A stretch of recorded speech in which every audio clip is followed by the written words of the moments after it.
sa kung ano lamang kaya ko.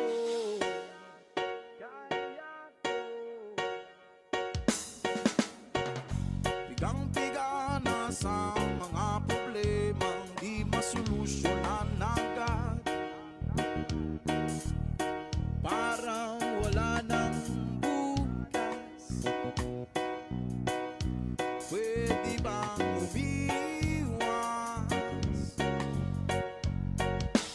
Hinahanap ang sarili ngunit di nakakayanin sa ligaw na dinadaanan ko.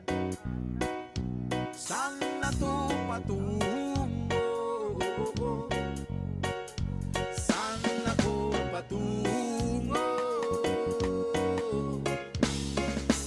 Dahan-dahan natin simulan muli